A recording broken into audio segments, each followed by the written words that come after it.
La musique diffusée par des haut-parleurs placés un peu partout à l'extérieur de l'hôtel est une sorte de nappe lounge et impersonnelle. Elle me convient, elle invite au laisser-aller. Elle m'a toujours fait penser aux vacances. La langueur est de mise. Je suis en vacances. Je me dis que j'ai la plus belle vie qu'un homme puisse rêver d'avoir. Je me laisse bercer.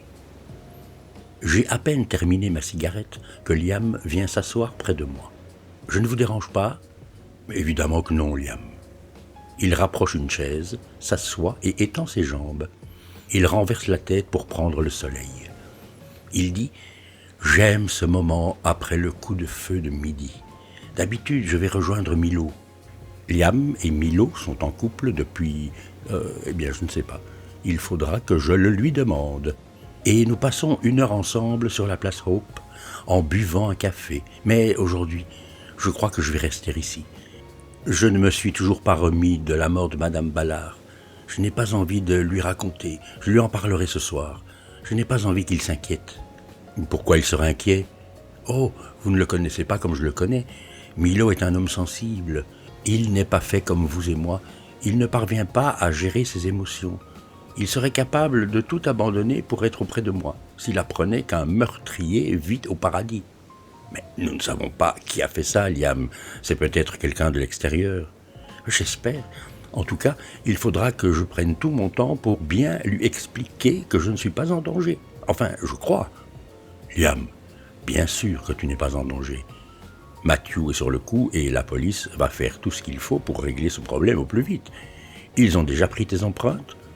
Non, j'ai prévu d'y aller en fin d'après-midi, juste avant le service du soir. Bien, alors que je te dise, personne n'a rien à craindre au paradis. Il n'y a pas un tueur fou qui se promène avec une hache dans les couloirs de l'hôtel. Liam sourit tristement et dit « Comment ça a pu arriver ? J'ai toujours cru que nous étions dans un monde à part, comme si au paradis, la sauvagerie de la société ne pouvait pas nous atteindre. Mais j'oubliais que nous sommes en Californie, non loin de L.A., et la violence est bien présente. Mais vous avez raison, il ne faut pas exagérer. Butlerstall est une ville paisible, une ville pour des gens fortunés, et ceux-ci engendrent une forme de sécurité avec leur gardiennage privé, leur milice et leurs caméras pointées partout. Ce n'est pas pour rien que la police ne compte que 3 membres. Crois-moi, Liam, tu peux rassurer Milo, il n'y aura pas d'autre drame au paradis. Si tu veux mon avis, j'ai vu la scène de crime ce matin et c'est un acte isolé. Liam fait oui de la tête, un tout petit oui, un tout petit mouvement de la tête. Il n'est pas convaincu par mes certitudes, comme si le paradis avait un peu perdu de sa pureté. Mais je ne peux pas en dire trop, il faut laisser l'enquête se dérouler sereinement. Ma première impression est qu'il s'agit d'un jeu sexuel qui a mal tourné. Oui, très mal tourné. Mais je ne vois pas avec qui Abigail Ballard avait une relation. Matthew arrive, il dit qu'il doit me parler en privé. Liam se lève et dit « Je vous laisse, je vais appeler Milo et lui dire que j'ai besoin de me reposer. Pourquoi pas sur la plage ? Il me dira de faire attention aux coups de soleil. » Il s'en va. Matthew prend une chaise et la pose à côté de moi. Je demande « Tu as trouvé quelque chose ?» « Pas vraiment. » Alors déjà, la porte n'a pas été forcée. Madame Ballard a donc laissé entrer son meurtrier. La porte-fenêtre du balcon était fermée de l'intérieur. Et puis, de toute façon, on est au 3e. Oui, peut-être par un balcon voisin. J'ai vérifié. Il n'y a que 3 chambres, en dehors de Ballard, qui sont occupées en ce moment. Celle de Madame Lafrange, celle des Nichols et celle du comédien Renaud Romance. Je dis, je ne vois aucune de ces personnes faire ça. Matthew reprend, connaît-on vraiment les gens ? Alors tu peux également me soupçonner. Ok, tu as raison. Ensuite, je crois que les tiroirs de l'armoire, ceux des sous-vêtements, ont été fouillés et les petites culottes ont disparu. Il faudra que je demande au service lingerie si Madame Ballard n'a pas donné des vêtements à nettoyer. Je ne crois pas, dis-je. Pour moi, c'est un jeu sexuel qui a dérapé. J'en ai bien l'impression, dit Matthew. Les projections de sang, pour ce que j'en sais, montrent qu'elle s'est débattue. J'ai déjà posé des questions aux clients du 3e, mais ils n'ont rien entendu. pas un cri, pas une plainte, pas un bruit anormal. C'est surprenant, mais pas inhabituel. Chacun se replie dans son cocon pour passer une bonne nuit. J'ai quelque chose à te suggérer, mais ça ne va pas te plaire. Dis toujours, je te propose de fouiller discrètement chaque chambre. Si c'est un fétichiste, il aura gardé ses trophées près de lui. Tu veux parler du personnel qui loge ici? Oui, et des clients aussi. Surtout des clients, en fait. Je ne crois pas que ce soit quelqu'un du personnel. En effet, ça ne me plaît pas, Matthew. Tu sais que je peux le faire sans laisser la moindre trace. Oui, je sais. Bon, qu'est-ce que je fais? J'appellerai bien le shérif, mais je sais qu'il va me répondre « La loi est la loi, il vous faut un mandat. » Et comme il ne voudra surtout pas se mouiller, d'un autre côté, ça nous ferait gagner du temps. Je connais Matthew, il fera ça comme un pro. Je lui dis « Vas-y, je te fais confiance. Si jamais tu te fais surprendre, je te couvre. Tu diras que c'est moi qui te l'ai demandé. » Oh, ce ne sera pas nécessaire. Allez, on est bon. Avec les empreintes et les ADN que McCoy est en train de prendre, on va coincer ce salopard. Si c'est quelqu'un du paradis, que je rajoute en espérant que Matthew se trompe. Il se lève, remet la chaise où il l'avait prise, s'étire un peu et dit « Qu'est-ce que je fais si je trouve quelque chose? Tu m'appelles, et moi je préviens Duncan. J'espère vraiment que ce ne sera pas un client de l'hôtel, ni un membre du personnel évidemment. Je connais tout le monde et je ne vois pas qui. Et le type qui est arrivé cette nuit? Duke Crown? Oui. Oh, il était mort sous quand je l'ai raccompagné à sa chambre. Impossible. Ok, bon, j'y vais. Je te dis quoi? Matthew retourne dans l'hôtel. Je m'allume une nouvelle cigarette. Je bois une gorgée de mon lemon. Je m'essuie le front avec un mouchoir que je tire de ma poche intérieure. J'ai toujours gardé l'habitude d'avoir un mouchoir en tissu, parfaitement plié et repassé, surtout ici où il fait chaud. Je ne suis pas beaucoup, mais je préfère prévenir que guérir. J'aperçois au loin, en retrait derrière le bar de Pedro, le jeune Jewel, le nouveau garçon d'étage. Il fume une cigarette en secret. Il regarde dans ma direction. Je fais semblant de ne pas le voir. Ce n'est pas moi qui vais lui faire une remarque. Le personnel ne peut pas fumer ou consommer devant les clients, question de standing, mais Jewel n'est pas visible par les clients. La famille bruyante de ce matin, comment ils s'appellent déjà? Ah oui, papa et maman Peterson et leurs 4 fils sont au bord de la piscine. Enfin, seule madame est au bord. Le père et ses fils sautent dans la piscine en faisant éclater des gerbes d'eau menaçantes pour maman Peterson, qui regarde d'ailleurs d'un mauvais œil toute cette sauvagerie. Ça ne rate pas, elle aboie. « Faites attention, j'ai déjà changé une fois de robe et je n'ai pas envie de remonter dans la chambre. » M'a dit, ce n'est que de l'eau. De l'eau avec du chlore, chérie d'amour, et le chlore s'attache. Je regarde ailleurs. Je vois Nolan Jackson qui revient de la plage. Il a terminé son service. Je lui fais signe. Il me rejoint. Je lui demande « Où en sont les recherches, Nolan ?»« Oh, il ne reste plus personne. Le bateau vient juste d'arrêter les recherches, Monsieur Williams. »« Et Madame Bennett ? Elle est revenue s'asseoir sur sa serviette de plage. Elle est tout le temps au téléphone. Pauvre femme, je n'ai pas osé la déranger. »« Tu as bien fait. Elle n'a pas encore accepté la réalité. Elle reviendra quand elle se sentira prête. Merci, Nolan. Je rentre chez moi. Je dois étudier pour un dernier examen. Au revoir, Monsieur Williams. Bon courage. Merci. À demain. À demain, Nolan. J'hésite un instant à retourner sur la plage, mais je décide de ne rien faire. Il faut laisser le temps au temps.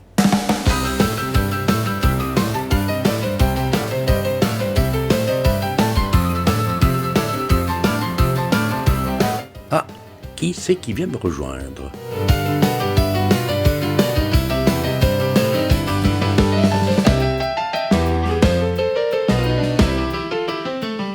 Laissons Barry sur la terrasse. J'ai bien envie de suivre Matthew dans sa mission secrète, mais je risque de laisser des traces, alors vaut mieux pas.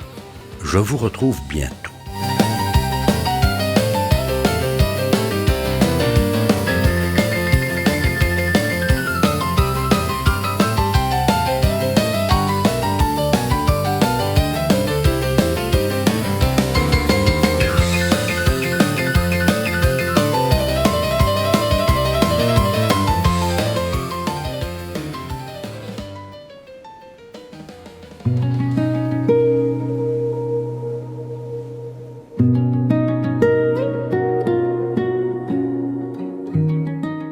Elvis arrive avec sa guitare. Elvis Clark est mon ami. En réalité, il s'appelle George. Mais comme il est le sosie très lointain d'Elvis Presley, qu'il en a presque la voix et qu'il chante tous les vendredis au paradis, je l'appelle Elvis. Tout le monde l'appelle Elvis. Ça lui fait tellement plaisir. J'ai appris dans ma vie que le plaisir est une denrée dont il faut abuser, surtout si on peut en donner aux autres. Voilà, c'est comme ça que je pense. Il s'installe près de moi, il a pris une bière, il pose son paquet de cigarettes sur la table. « Tu as une minute, Barry ?» Je réponds que oui. Il sourit et me dit qu'il était certain que j'allais dire non. Comme quoi, j'ai fait une nouvelle chanson cette nuit, ça ne te dérange pas si je te la joue ? D'accord, viens, on va à l'intérieur. Et si on fumait d'abord une cigarette ? Tout compte fait, je ne sais pas si la chanson est prête. Je me demande si... Je veux entendre ta chanson, Elvis. Oh, c'est toi qui l'auras voulu. Nous allons au bar. Il n'y a personne. Nous nous installons sur 2 tabourets. Elvis accorde sa guitare. Je veux que tu me dises sincèrement ce que tu en penses. Comme toujours, Elvis. Oui, mais cette fois, je veux que tu dises vraiment ce que tu penses, pas me ménager. Très bien. Elvis commence à jouer.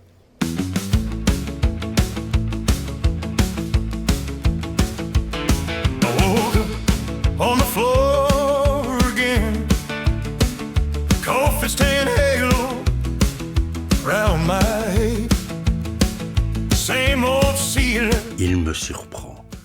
Il entame le chant et là j'ai presque les larmes qui viennent. Spiderwebs tracing my regression. I keep saying this time's different while I trip on the same line. Every promise that I tighten slips like clothes off a clothesline. I keep crashing to the ground every time I think I figured it out. Hands up, I still come down. Guess I'm gravity's favorite now. I keep crashing to the ground. Je ne l'avais jamais entendu de si près, sans micro, juste la vibration de sa voix et c'est merveilleux. Une voix chaude comme Elvis, le vrai je veux dire, pleine d'harmonique, remplie de vie. J'ai la chair de poule. Je ferme les yeux, mon cœur se perd vers Lily. Cette musique me rend amoureux et triste. Je revois la faille qui a déchiré Amelia. Barry, Barry, Barry. Painting still feel like an earthquake. Well, maybe this is how I learn. Bruised knees, slow turns, counting every breath like change, till falling doesn't feel so strange. If I'm stuck down here tonight, I'll build a home from what I break inside.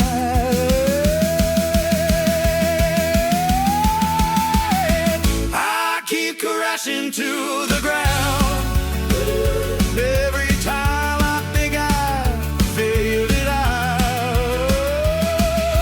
Hands up. Alors ?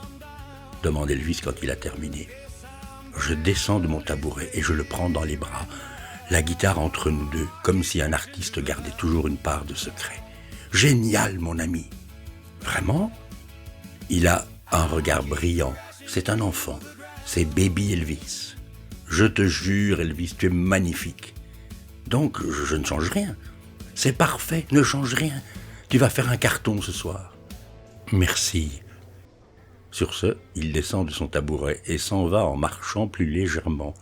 C'est fou comme les artistes peuvent déclencher des raz-de-marée d'émotions et douter tellement d'eux-mêmes.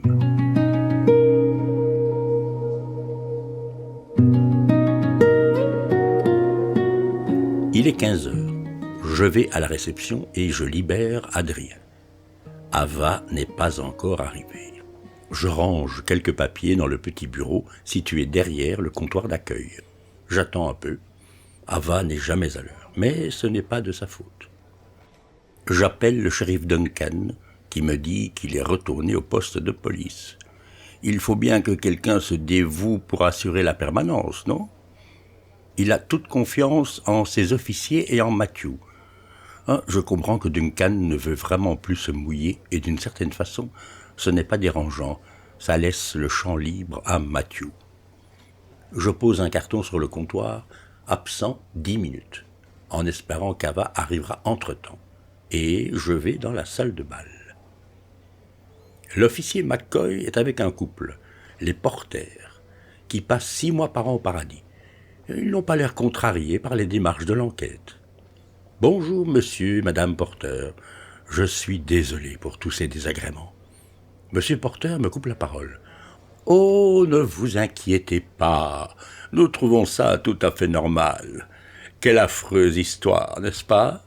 Comme je le disais à mon épouse quand nous avons appris la nouvelle, nous vivons dans un monde fougueux. Alors, il faut accepter d'être un peu troublé par le dérèglement humain. » Je laisse McCoy faire son travail. Quand il en a terminé avec les Porter, je lui demande « Alors, officier McCoy, tout se passe comme vous voulez ?»« Oui, votre réceptionniste m'a donné une liste des clients. Regardez, il m'en reste... tout de même, une petite trentaine. Je suis étonné. Je m'attendais à voir beaucoup plus de monde à interroger. Notez, c'est tant mieux. La pleine saison commence dans une semaine, et là, vous auriez eu 400 personnes à interroger. Ne m'en parlez pas. Plus les empreintes et les ADN. Ici, attendez, ils sont... Attendez... 38. Je n'en ai fait que 8. Je croyais plus. J'ai envoyé Martin à Los Angeles nous chercher des kits d'ADN supplémentaires. Nous ne sommes pas préparés à ce genre d'événement ici à Butler's Toll. Pour les empreintes, pas de problème, j'utilise ceci. McCoy me montre fièrement sa tablette. C'est un petit bijou, vous savez. Quelle merveille! Je ne lui dis pas qu'il a déjà pris mes empreintes et que donc j'ai déjà vu son petit bijou. Allez, je vous laisse, officier McCoy, vous avez mon portable, si jamais. Oui, et moi, j'attends le retour de Martin.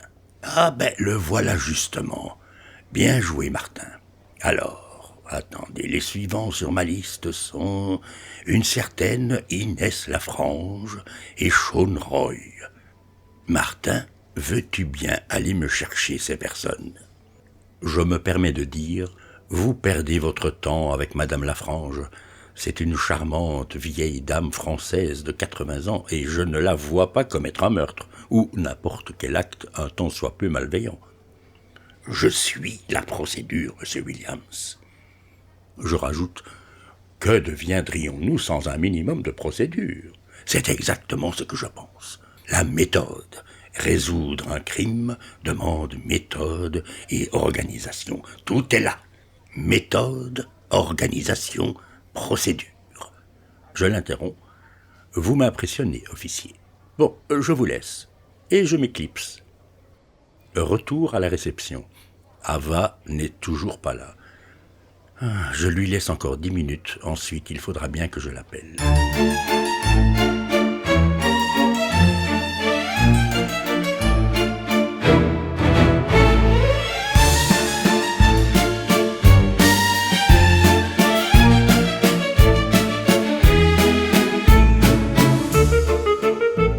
Les portes de l'ascenseur s'ouvrent et Sean Roy, l'écrivain en mal d'inspiration, en sort.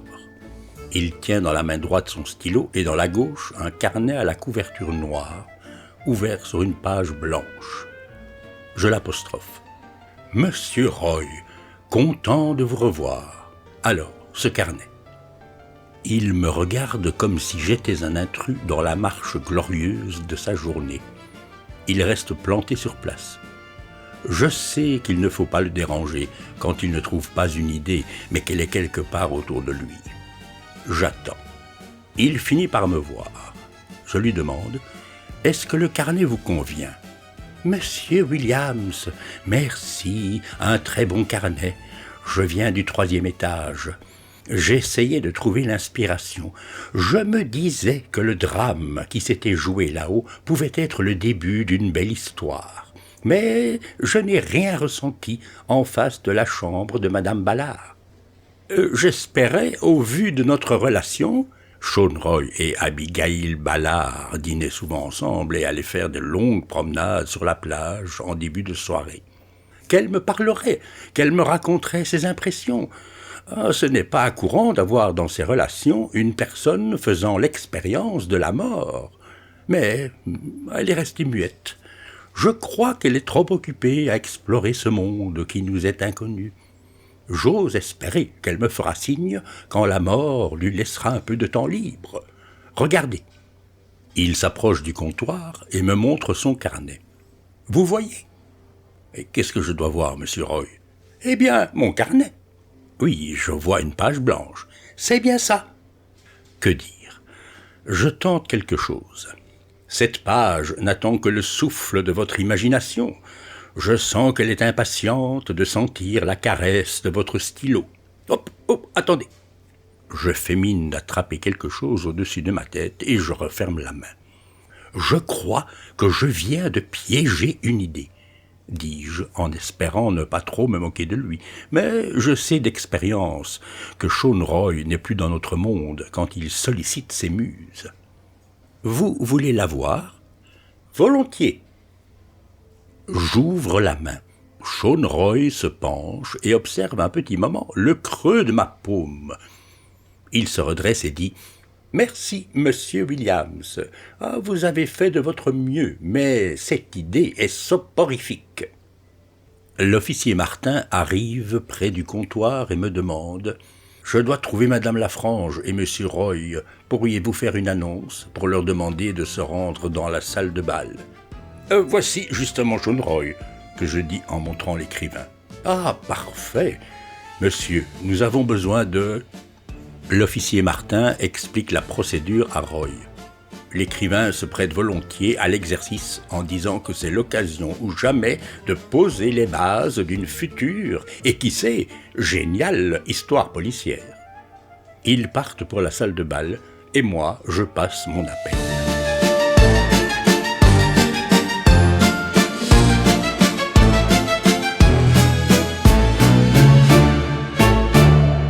Il est 15h30 et Ava n'est toujours pas là. Ça commence à m'inquiéter. Je décide de l'appeler. Ça sonne dans le vide. Ava, qu'est-ce qui se passe?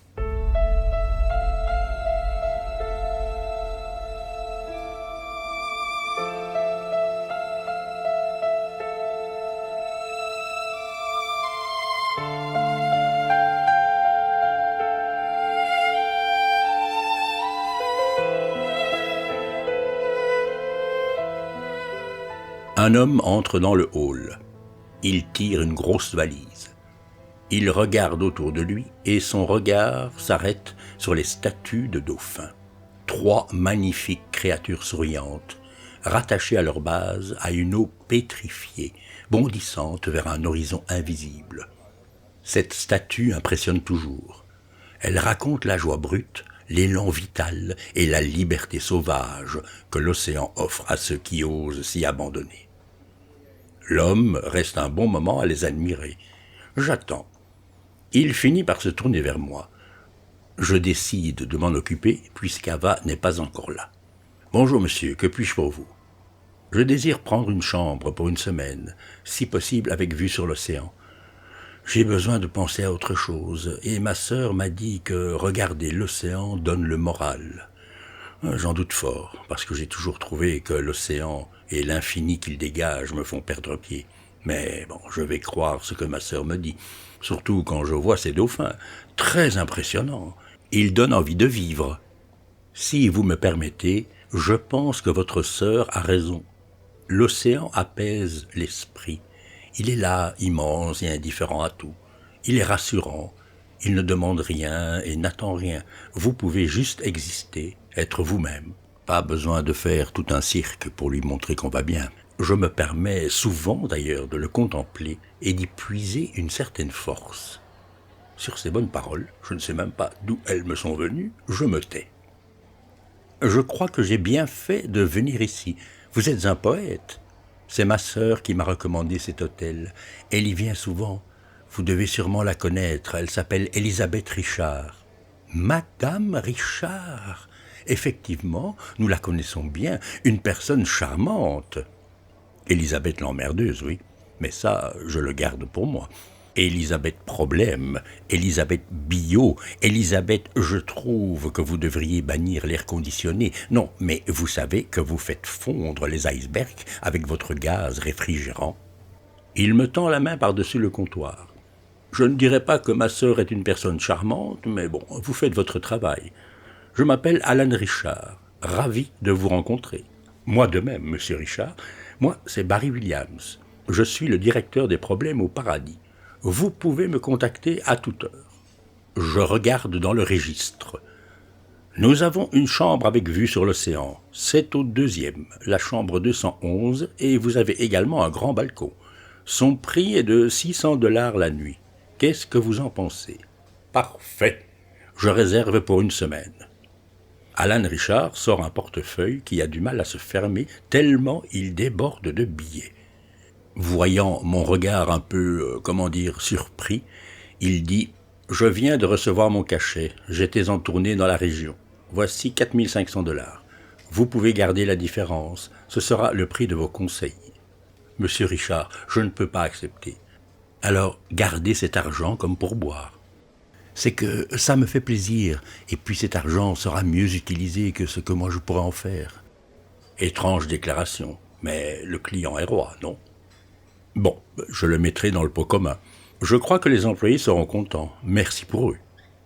Au paradis, tous les pourboires, que ce soit ceux de la réception, des femmes de ménage, du bar, etc., sont mis en commun. C'est Vanderbilt qui a imposé cette règle. Il n'y a pas de raison qu'un poste reçoive plus de pourboires qu'un autre. Et en cela, il n'a pas tout à fait tort. La preuve avec ce nouveau client. Je remplis la fiche de M. Richard. Je lui propose ensuite de l'accompagner jusqu'à sa chambre, mais il refuse. Je fais confiance au paradis. Je suis certain que je ne serai pas déçu. J'ai envie de me reposer une heure. Comme vous le souhaitez. Le dîner est à 19h dans la grande salle au -1. Parfait.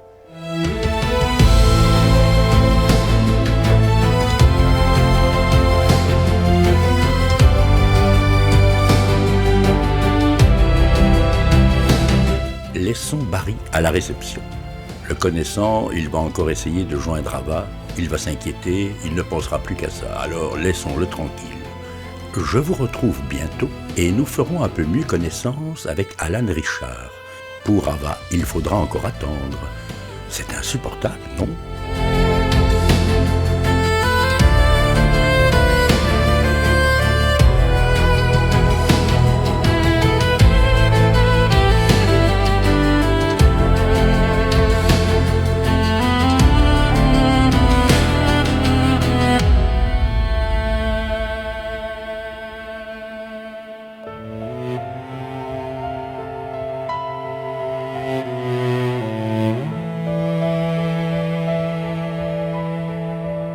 Alan Richard. Alan Richard prend l'ascenseur. Quand les portes se referment, il s'appuie contre le miroir et renverse la tête en poussant un soupir. Me voilà seul, maintenant tellement seul. Il sort son portable de la poche arrière de son pantalon et regarde s'il n'a pas reçu de message. Rien, évidemment. Qu'est-ce que tu espérais, hein?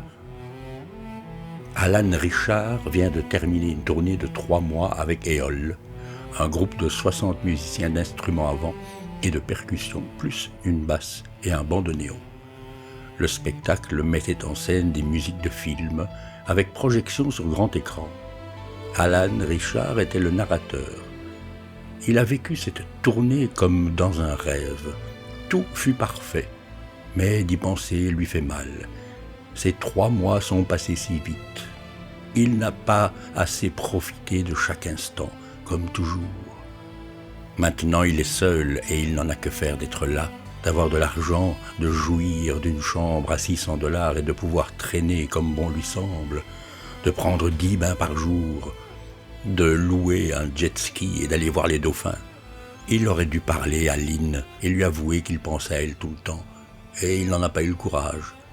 Seul depuis trop longtemps. Alan ne sait plus comment aborder une femme. Pourtant, Lynn et lui se cherchaient du regard. Aujourd'hui, il est certain qu'elle ressentait la même chose que lui. C'était il y a 2 jours qu'il fallait en être certain. Elisabeth lui disait, quand il l'appelait, qu'il devait se jeter à l'eau. « Qu'est-ce que tu risques, hein ?»« Je ne sais pas, la perdre. »« Alan, comment veux-tu perdre ce que tu n'as pas ?»« Je n'ai peut-être pas Lynn au sens où toi, tu l'entends, Elisabeth, mais ce que j'ai, c'est l'espoir qu'elle m'aime, comme moi je l'aime. Si je vais le lui dire, elle pourrait me rire au nez, alors il ne me restera plus rien. » « Tu préfères vivre d'espoir plutôt que de la tenir dans tes bras, à ton âge, merde !»« Oui, à son âge. Et alors ? Il n'y a pas d'âge pour tomber amoureux et ne plus savoir qui l'on est. Lynn est trop belle pour lui. Lynn joue trop bien de la flûte. Lynn est la femme qu'Alan a toujours voulu rencontrer.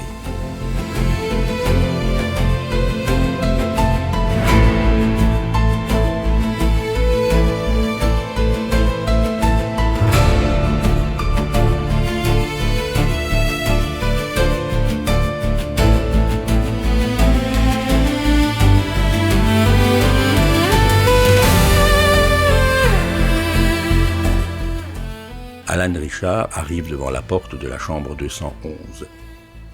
Il présente la carte magnétique et le voyant passe au vert. Il entre et referme derrière lui. Non, d'abord il faut mettre la pancarte « Ne pas déranger » sur la poignée. Il parcourt du regard sa chambre et se dit qu'elle vaut les $600. Il se sent bien ici, c'est déjà ça. Alan jette sa valise sur le lit. Il ouvre la porte-fenêtre et sort sur le balcon. Face à lui, l'océan. C'est beau, mais il ne ressent rien de particulier. Alan retourne à l'intérieur et ouvre le mini-bar. Il prend une petite bouteille de whisky et un verre. Il rajoute 2 glaçons et retourne sur la terrasse. Il prend son portable et compose le numéro d'Elisabeth. Elle décroche à la 3e sonnerie. « Alors, comment tu trouves le paradis ?»« Je viens d'arriver, Elisabeth, je ne sais pas encore. »« Tu as pris une chambre avec ?»« Oui. » « C'est beau, non? C'est apaisant. Tu sens la force de cette immensité majestueuse. »« M'en fous de cet océan. Je me dis que je suis con. J'aurais dû parler à Lynn. »« Il n'est pas trop tard. »« Comment ça? Eh bien, appelle-la. »« Mais je suis sérieuse, Alan. Tu gagneras beaucoup de temps en l'appelant tout de suite. Allez, ne réfléchis plus et fais-le. »« Mais, allez, je raccroche et tu fais tout de suite le numéro de Lynn. Je parie que tu le connais par cœur. » Alan n'ose pas lui répondre, mais oui, il connaît ce numéro comme s'il était gravé dans ses chairs. Ce que tu es idiot, Alan, gravé dans tes chairs. On croirait un adolescent couvert de placenta. Voilà ce qu'aurait dit Elisabeth. Alan s'est débrouillé pour avoir le numéro de Lynn auprès de la secrétaire de la tournée. Il l'a encodé et chaque jour, pour ne pas dire chaque heure, il le regardait en se disant « Il suffit d'appuyer sur envoi pour lui avouer mes sentiments. » Ou alors, plus lâche, mais moins intrusif, lui écrire un texto avec ces simples mots « Lynn, je t'aime. »« Bon, je raccroche, » dit Elisabeth, « et j'attends que tu me rappelles, promis ?»« Oui. » Alan boit son whisky cul sec. Il fait claquer sa langue. Couille molle. Il se lève et va se servir un 2e whisky. Sans glaçons cette fois. Cul sec. Bon, ben quoi? Il regarde l'océan. En quoi ce machin pourrait m'aider? Foutue nature. Ce que je veux, c'est un oui de Lynn, pas un océan qui roule des mécaniques en balançant ses vagues puissantes. Il a encore envie d'un whisky. Ça, c'est une solution. Se bourrer la gueule pour appeler la femme de ma vie. Si elle me voyait, Lynn changerait de cavalier tout de suite. Je me suis peut-être fait des idées. Si ça se trouve, elle n'a jamais pensé à moi. Bonjour Lynn, c'est Alan. Qui ça? L'horreur quoi. Cesse de tourner sur ce balcon. C'est fou, non? Lui qui n'a jamais eu peur, ou alors une peur normale, comme la peur avant d'entrer en scène, ou un léger trac avant de passer l'audition pour décrocher ce rôle de narrateur. Et voilà qu'il panique à l'idée d'appeler une jeune femme. Alan va dans la salle de bain, il se passe de l'eau sur le visage, il se regarde dans le miroir et trouve qu'il a une sale tête. Bon, de toute façon, elle ne peut pas me voir. Mon principal atout, c'est ma voix. Une femme avec qui il a vécu une courte mais intense relation lui a dit que sa voix était tellement chaude qu'elle avait envie de l'entendre toute la nuit, sous les étoiles, juste la voix, la rondeur des graves, la profondeur des basses, ce timbre qui l'a fait mouiller, une voix vibromasseur. Viens, prends-moi tout de suite, et surtout ne t'arrête pas de parler. Sous les étoiles, au bord d'un autre océan, il a réussi à faire l'amour à cette femme tout en récitant les fables de La Fontaine. Mauvais souvenir. Alan retourne sur la terrasse et s'installe dans un fauteuil. Il prend son portable et affiche le numéro de Lynn.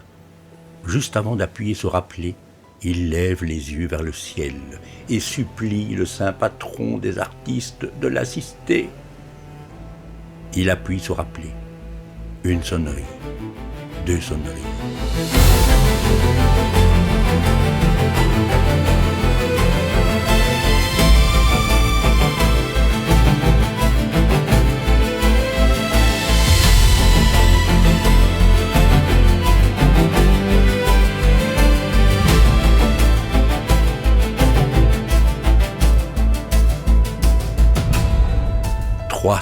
Alan, c'est toi? Lynn. Oui, merci, tu as appelé. Je suis content de t'entendre.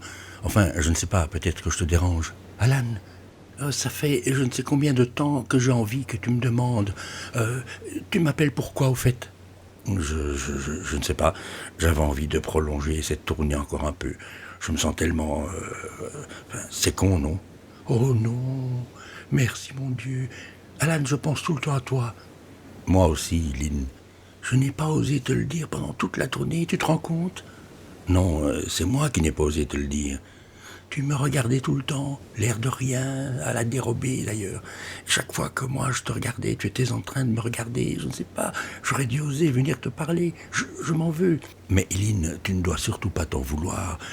C'est moi, tout est de ma faute. J'étais paralysé par la peur de ne pas savoir quoi te dire. Je sais, moi, c'était pareil. Tout le monde se parlait tout le temps, sauf nous deux. 3 mois de tournée, et pas une seule fois, nous ne nous sommes retrouvés ensemble. En me couchant le soir, je me disais, promis, juré, demain, je vais lui parler. Et puis, le lendemain, je me regardais dans la glace avant de quitter la chambre d'hôtel, et je me trouvais idiote de croire que tu pouvais ressentir la même chose. Oh, Lynn, je ressentais exactement la même chose. Merci, la vie est belle, merci, Elisabeth.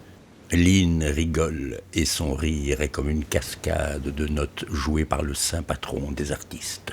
C'est qui, cette Elisabeth? Ma sœur, c'est elle qui vient de m'obliger de t'appeler. Oh, elle est là, j'aimerais lui dire merci. Non, elle n'arrive que demain. Tu es où? J'en reviens pas. Je suis en train de parler avec Alan Richard, le récitant à la terrible voix. C'est ce qu'on se disait entre femmes, enfin, celles qui sont mes amies, tu sais, les flûtistes. On ne s'est pas lassé une seule fois de t'entendre raconter les aventures de Frodon, de Don Vito Corleone, du gladiateur, oh, et Indiana Jones. Oh mon Dieu, tu nous faisais tellement chavirer, oh je te jure, Alan. Et dire que c'est moi que tu appelles. Allez, je me jette, tu es où? Je suis à Butlerstall, à l'hôtel Paradis. Oh, mais ce n'est pas loin d'où je suis. Tu es où? Thousand Oaks. Ah oui, ce n'est pas loin. Tu connais Butlerstall? Oui, j'y suis passé. C'est une ville pour riches, non? Alan Richard, tu as trop d'argent. Voilà ce qu'il pense.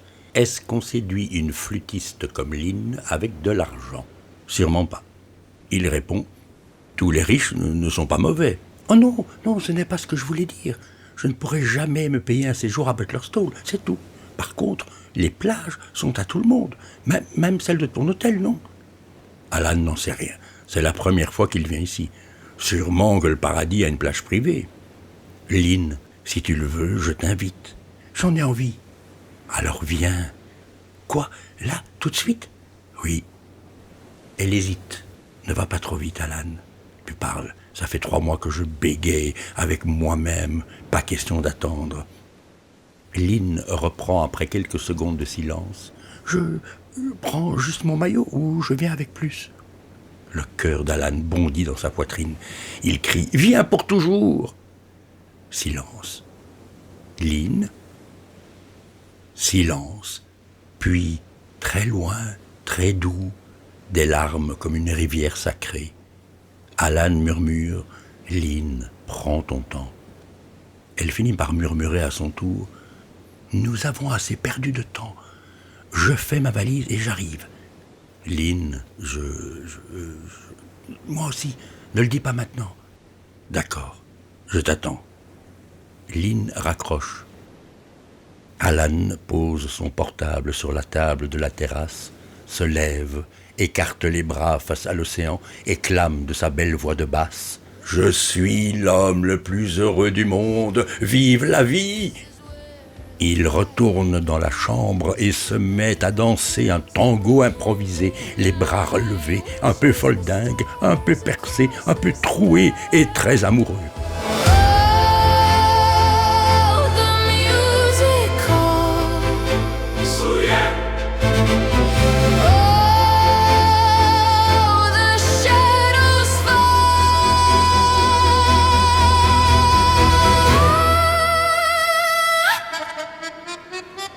Tango passion, burning bright.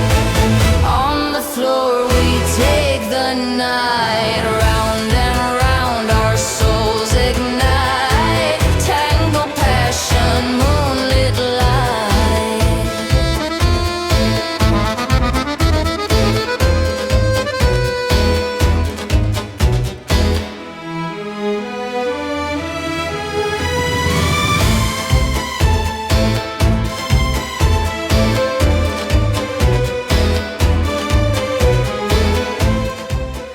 Alan décide de rappeler Elisabeth. Alors ? Tu n'imagines pas. Oh non, c'était merveilleux, Elisabeth. Tu vois, Chronigo, raconte-moi. Alan essaye de résumer, mais les vagues sont trop puissantes.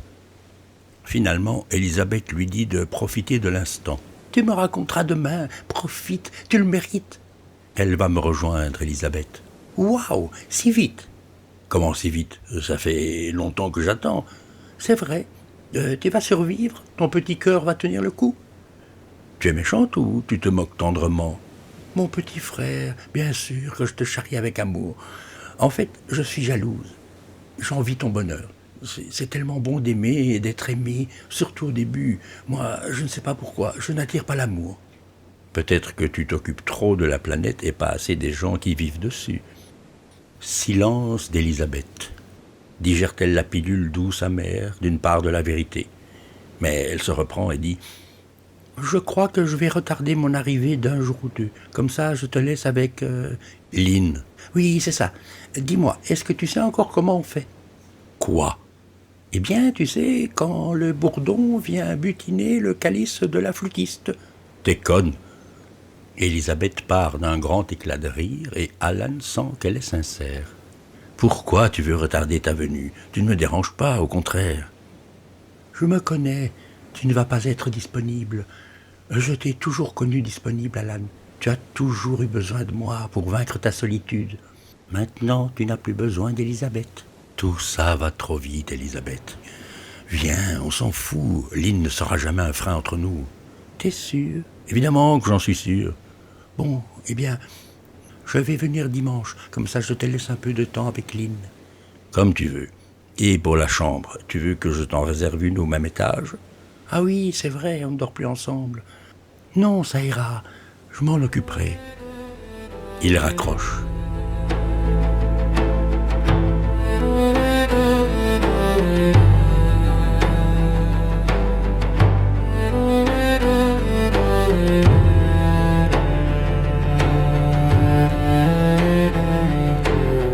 Alan se jette sur le lit.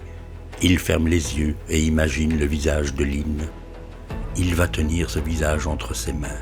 Il va caresser ses lèvres, tant de fois désirées de loin. Il va couvrir Lynn de baisers. Enfin, pas trop tout de même. Il va surtout réapprendre ce que c'est que l'amour. On oublie vite que l'amour peut être simple.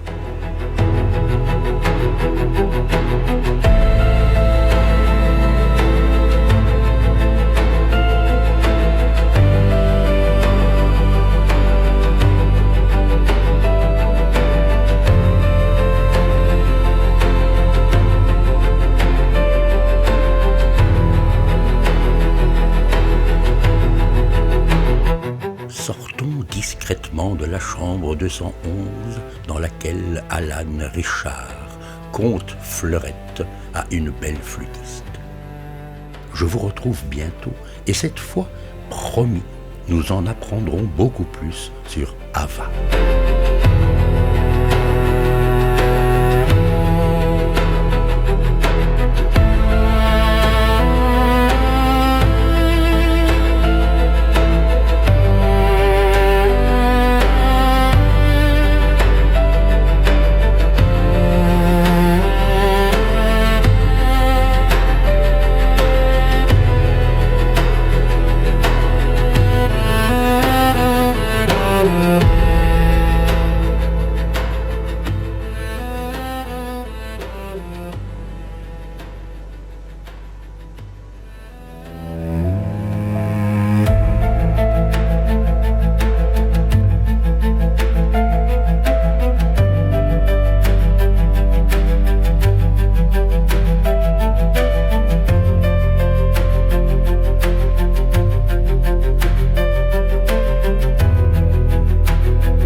Barry Williams.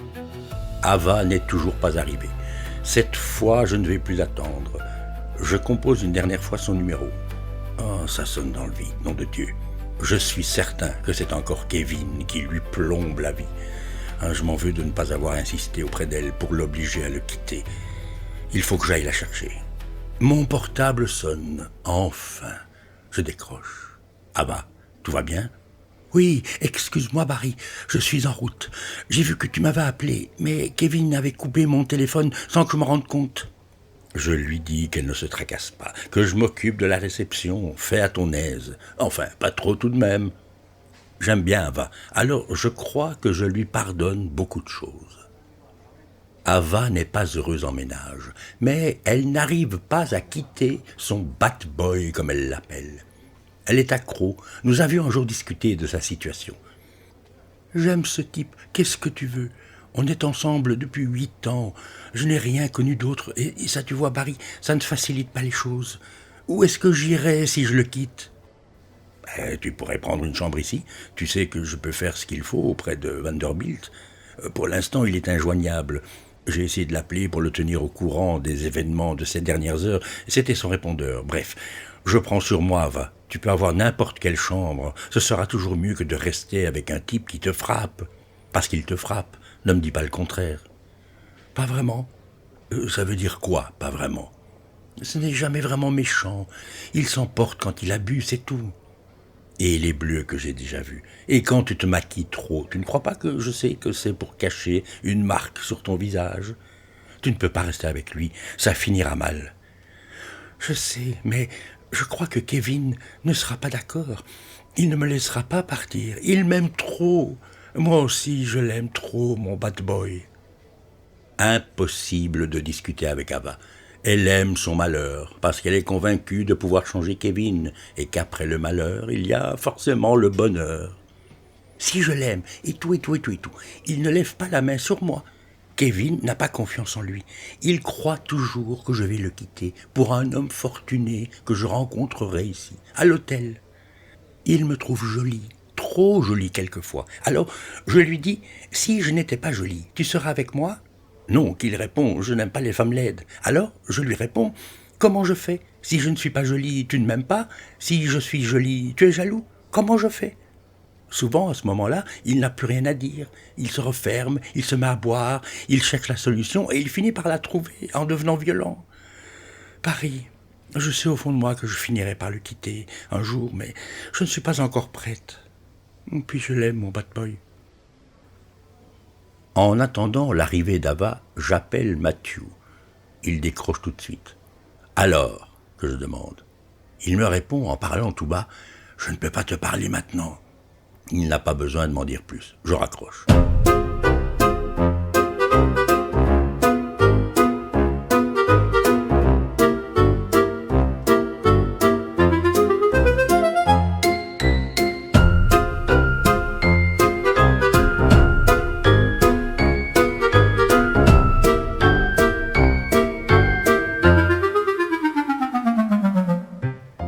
Madame Lafrange traverse le hall de son petit pas joyeux en direction de la salle de bal. Elle me fait un signe. Depuis qu'elle vient au paradis, je ne l'ai jamais vue autrement que sautillante et heureuse. La vie que m'a laissée mon mari à sa mort est une bénédiction. Il m'a dit « profite ». Moi, je ne l'ai pas assez fait. Profite de mon argent et je te défends d'être malheureuse. C'est ce que je fais, monsieur Williams. À mon âge, on ne veut pas gâcher ses journées avec du chagrin. Mon mari était un homme merveilleux. Nous nous sommes aimés pendant 45 ans. Je sais qu'il me regarde de là-haut et je ne veux pas le décevoir.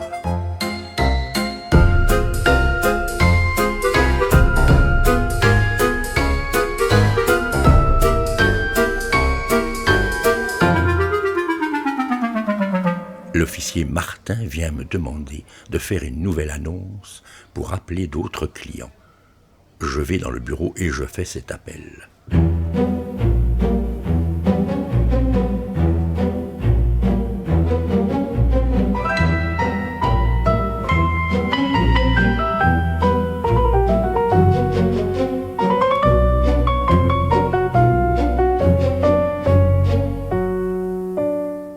Il y a quelqu'un? Je suis là. Je reviens derrière le comptoir de la réception. Bonjour monsieur, puis-je faire quelque chose pour vous? Il y a intérêt. Je paye assez cher ma suite. Je vous écoute. Je veux divorcer. Très bien, monsieur. Tout de suite. Si je puis me permettre, monsieur, le paradis n'offre pas ce genre de service. Très bien. Alors virez-moi ma femme. Je ne veux plus la voir. Elle me fout la rage. Putain, je le crois pas. Elle n'est pas du tout ce que j'espérais. Ça fait une paye qu'on n'a plus baisé. On est toujours derrière notre comptoir, vous voyez, et quand on ferme boutique, on n'a plus envie de rien. Enfin, elle dit qu'elle n'a plus envie. Elle dit que ses hormones sont chamboulées et qu'elle doit les apprivoiser. Elle dit que ses hormones sont incompatibles avec tout l'alcool que j'ingurgite. Quoi, 1 ou 2 verres le soir. Vous y comprenez quelque chose, vous? Moi, j'ai envie, merde, bouffonne, c'est ma femme. Je suis aux petits oignons avec elle, justement pour pas l'énerver, pour la mettre dans de bonnes dispositions. Je lui paye des vacances de luxe, je veux qu'elle soit heureuse. Je n'arrête pas de lui dire qu'elle est plus belle de jour en jour, rien n'y fait. Moi, je voulais profiter du paradis pour qu'on retrouve le goût de la couette, parce que, croyez-moi, ma femme, c'est de la bombe quand elle veut bien. Eh bien non, virez-la moi. J'aperçois Ava qui arrive en courant. Elle est essoufflée et je vois tout de suite que quelque chose ne va pas. Je lui fais un petit signe pour lui signifier qu'elle n'a pas à s'en faire. Je gère. Vous m'écoutez quand je parle? Je vous écoute, monsieur. Rappelez-moi votre nom. Je connais son nom, évidemment, mais je ne veux pas lui faire ce plaisir. Harry Stone, des boucheries Stone et Stone, mais je suis le seul des Stone qui reste. Bon, je ne vais pas vous raconter ma vie. Allez, virez ma femme. Bon débarras. Je vais au bord de la piscine et je lui laisse 1 heure pour déguerpir. Qu'elle prenne tout l'argent liquide qu'il y a dans le coffre. Et dites-lui également qu'elle peut garder la maison et tout le reste. Sauf les boucheries Stone et Stone. Et puis merde, je deviens fou. Apportez-moi un whisky, à double. Non, à triple. Oh, apportez-moi la bouteille. Monsieur Stone, que je dis de ma plus belle voix de Saint-Bernard à la rescousse des débiles de la côte ouest, je vous rappelle que nous ne donnons pas de bouteilles d'alcool et que vous êtes prié de garder une certaine retenue dans cet hôtel. Vous savez ce que je fais de... Monsieur Stone, si vous ne vous calmez pas, je me verrai... D'accord. J'ai trop de libido, bordel. Il faut que je me trouve quelqu'un. Bon, je vais à la piscine. Vous m'apportez un double? Pedro est au bar de la piscine. Vous pouvez aller le lui demander. Vous savez que nous ne servons pas les clients à la piscine. Et je vous rappelle que vous devez rester à la disposition de la police pour interrogatoire. J'avoue que je prends un certain plaisir à le voir s'étouffer dans sa libido.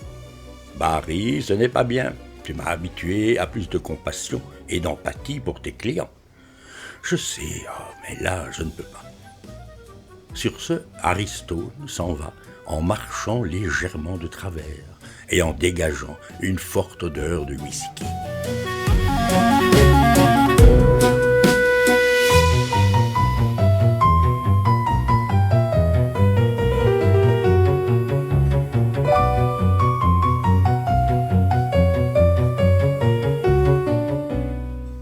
rejoins Ava dans le bureau.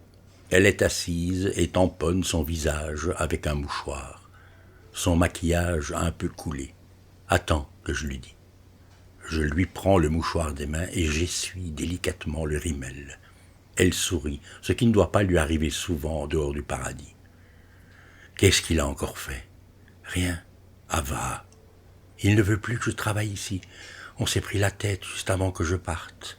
Ça m'énerve, j'en ai marre. C'est toujours la même chose. Monsieur veut que je rapporte de l'argent, mais il ne veut pas que je travaille au paradis. Il est jaloux parce qu'il y a des gens riches au paradis. Il dit que les riches vont me retourner la tête et que je vais le prendre de haut, que je vais me la péter, me croire supérieur, que je vais aimer un riche pour ne plus devoir travailler. Qu'est-ce que tu lui as répondu? J'ai crié que j'en avais marre de lui, marre de sa jalousie, marre aussi, tant qu'à sortir des vérités, de son sadisme. Parce que je ne te l'ai jamais dit, mais il aime se masturber quand il me fait mal. Quoi? Au début, ce n'était qu'un jeu. Il aimait me dominer, m'attacher, me bâillonner, et moi je devais faire semblant d'avoir mal. Mais après, il a commencé à tout mélanger. Il me faisait vraiment mal. Il ne pouvait plus s'arrêter. Il était chaque fois très excité. Puis, quand il avait joui, il pleurait, et il disait que ça n'arriverait plus jamais, mais ça recommençait toujours. Je lui ai crié tout ça, et puis je suis parti. Il m'a rattrapé. Il a serré mon bras. J'ai cru qu'il allait me l'arracher. Heureusement que nous étions dehors. Je lui ai dit que j'allais crier s'il continuait à me faire mal. Il m'a relâché et je me suis enfui. Tu ne peux pas retourner chez toi. Mais je vais te prendre une chambre. Ne te tracasse pas, je vais m'arranger. Mais laisse-moi t'aider. Ava s'effondre. Elle est secouée de sanglots comme une enfant, des sanglots qu'elle a retenus si longtemps qu'ils lui déforment le cœur. Je la prends dans mes bras. Elle pose sa tête dans le creux de mon cou. Ava abandonne enfin. Elle murmure dans la langue du chagrin qu'elle espérait tellement que ça marche avec son bad boy, qu'il aurait suffi qu'il ait un tout petit peu confiance en elle pour qu'elle lui donne tout. Et encore des mots et des larmes et de l'espoir blessé. Au bout de quelques minutes, Ava finit par se calmer. Elle renifle et dit qu'elle doit être affreuse à voir. Je l'assure que non, mais que je vais quand même essuyer son rimel. Elle sourit. Je passe délicatement le mouchoir sur les coulées de désillusion sous les yeux d'Ava. Je lui donne le mouchoir. Je passe mes mains autour de son cou. Je masse un petit moment. Ava se laisse faire. Elle ferme les yeux. Elle renifle un peu. Je prends mon portable et j'appelle le service d'étage. Je demande un verre d'eau et une tasse de café. Ava aime aussi le café. Celui de l'hôtel est vraiment bon, c'est ce qu'elle dit. Je demande à Ava si je peux la laisser. Oui, qu'elle fait de la tête. Sûr? Encore oui. Mais avant de partir, je dois lui expliquer ce qu'il s'est passé aujourd'hui. J'y mets toute la délicatesse que je peux. Ava réagit bien, même très bien. Elle dit « Et moi qui me plains de mon mec. Ah non mais tu te rends compte, Barry, je reçois quelques gifles et je viens pleurer. Ce n'est rien en comparaison de ce que doit vivre Marjorie Bennett. Je les aimais bien tous les deux, ils étaient amoureux, ça se voyait. Et quoi, on est sûr que... je n'arrive même pas à le dire. Oui, Ava, il n'y a plus d'espoir. Prions seulement pour qu'on retrouve le corps de M. Bennett. Sans ça, Marjorie Bennett n'arrivera pas à faire son deuil. C'est terrible. Comment c'est possible? Yvon était très sportif, se noyer. Tu l'avais déjà vu dans la piscine? Il ressemblait à un dauphin, tellement il était à l'aise dans l'eau. Je n'arrive pas à y croire. Où est sa femme? Sur la plage, je crois. Elle doit encore espérer, non? Oui, c'est justement ce que je disais. Si on ne retrouve pas le corps, il y aura toujours un doute. Et s'il était encore vivant? C'est ça, il faut le voir pour le croire. Nous parlons ensuite de Madame Ballard, de Matthew qui enquête, des officiers qui relèvent les empreintes, du shérif qui capitule, du meurtrier qui rôde. Mais non, Ava, je te fais marcher. Ce n'est pas drôle qu'elle me répond. Je reconnais. Elle dit qu'il fallait bien que ça arrive un jour. Enfin non, pourquoi je dis ça? Le mal ne doit pas forcément être partout. J'espère qu'on arrêtera ce salaud. Tu crois que c'est un client de l'hôtel? Peut-être. J'espère que non. Matthew trouvera, j'en suis sûr. Moi aussi. Et si j'allais voir Madame Bennett sur la plage? Non, laisse-la. Elle a besoin d'être seule. Il sera toujours temps de l'aider. Ce soir, je ne sais pas, on verra. Je peux te laisser? Oui, Barry. Elle vient contre moi, elle pose un baiser léger sur mes lèvres. Ça me trouble un peu, évidemment. Elle fait ça quelquefois. Je ne dirais pas que c'est innocent, mais ce n'est pas provocateur non plus. Ava m'a un jour avoué que si elle devait me décrire l'homme idéal, ce serait moi avec quelques années de moins. L'ennui, qu'elle a rajouté, c'est que si tu avais quelques années de moins, tu ne serais pas l'homme idéal de maintenant. Je n'ai pas essayé de comprendre cette phrase. J'ai juste pris sa main et je lui ai fait le baise-main. Elle s'est alors écriée « Tu vois, c'est ça que je veux dire. Tu fais des choses qui ont 1000 ans et c'est tellement troublant. Tu es mon Bad Barry. »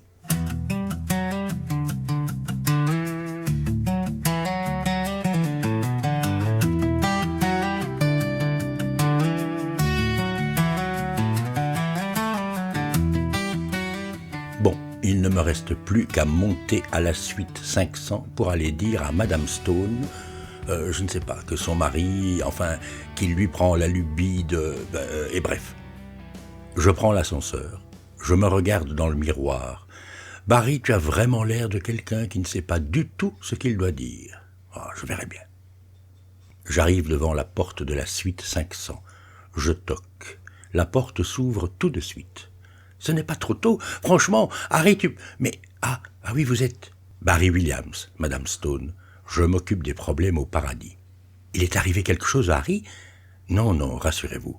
Votre mari m'envoie vous dire qu'il veut divorcer. Encore? Ah. Madame Stone me tourne le dos et me dit de la suivre. Elle retourne sur le balcon de la suite. Venez vous asseoir, Monsieur Williams. Rassurez-vous. Ce n'est que la 2e fois qu'il veut divorcer, depuis que nous sommes ici. Ah, c'est un enfant gâté. Je suppose qu'il vous a dit pourquoi il voulait le divorce. Disons qu'il m'en a laissé une vague idée. Et quelle est cette vague idée?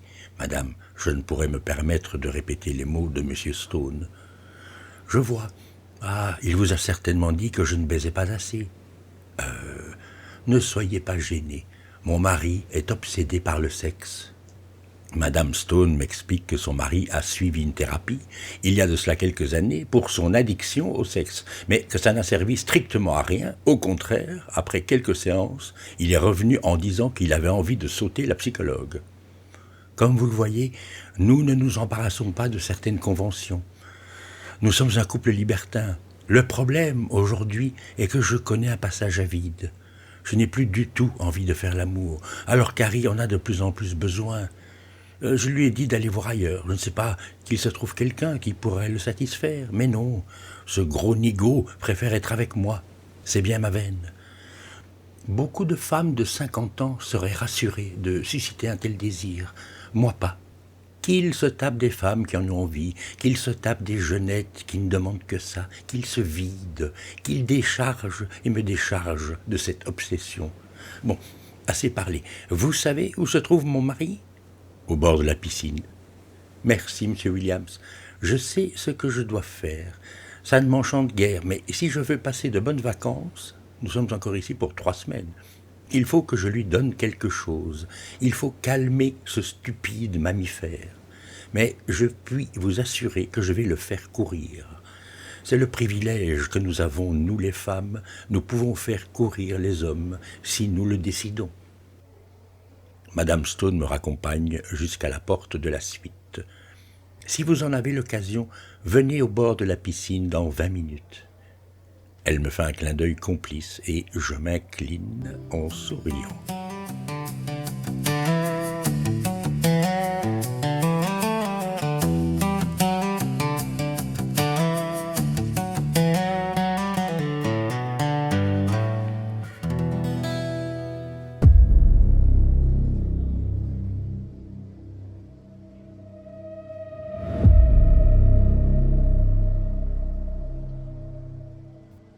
Matthew Hall.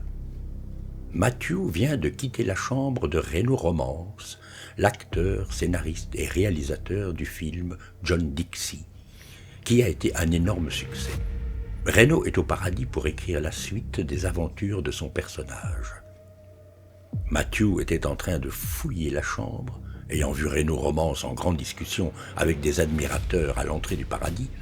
Il était donc en train de fouiller quand il a entendu la porte se déverrouiller.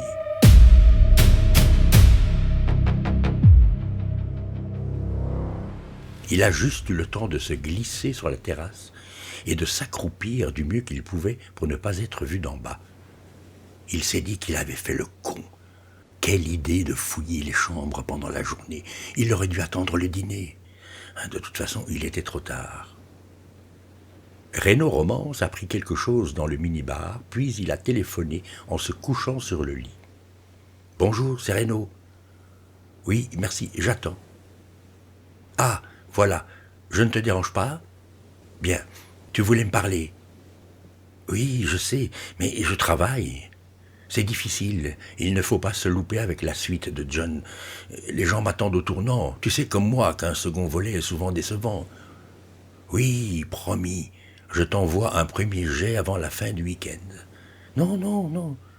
Oui, ce sera fait, je sais. Reno a jeté son téléphone contre le mur. Débile, crétin, débile, enfoiré. Toujours plus vite, putain de fric. Je ne sais pas comment je vais faire. Producteur de merde, bouffeur de talent. Je t'en foutrais du scénario. Moi, je ne peux pas faire n'importe quoi. Pour moi, Dixie, c'était fini. Comment tu veux que je fasse un deuxième volet ? Il est tombé dans un ravin. Il est mort, quoi. Et toi, tu veux que John Dixie réapparaisse comme un ange ? Son fantôme, mon cul ? J'aurais mieux fait de rester auprès de mes chevaux. Eux ne demandent rien, et encore moins du fric. Juste moi. Reno s'est levé et est allé dans la salle de bain. À ce moment-là, Matthew a entendu son portable sonner dans la poche de son pantalon. Il a sursauté et a décroché aussi vite que possible.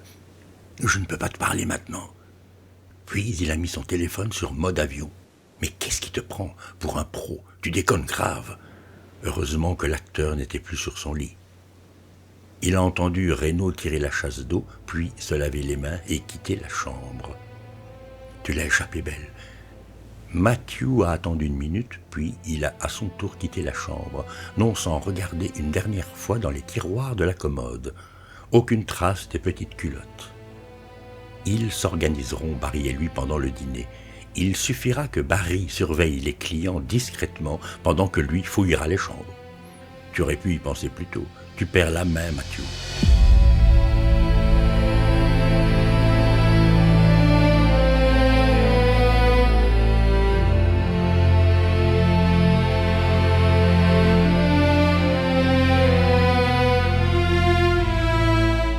D'où vous êtes, vous ne pouvez pas le voir.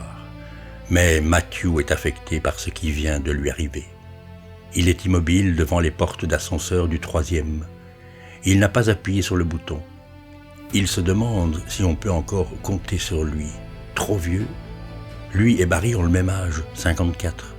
On n'est pas trop vieux à 54 ans. Non, la vérité, c'est que le paradis vous bichonne tant que vous perdez la notion de vie réelle. Et Madame Ballard, c'est un foutu concentré de vie réelle, ou devrais-je dire, de mort réelle, dans un paradis qui revient sur terre de façon violente. Je vous retrouve bientôt.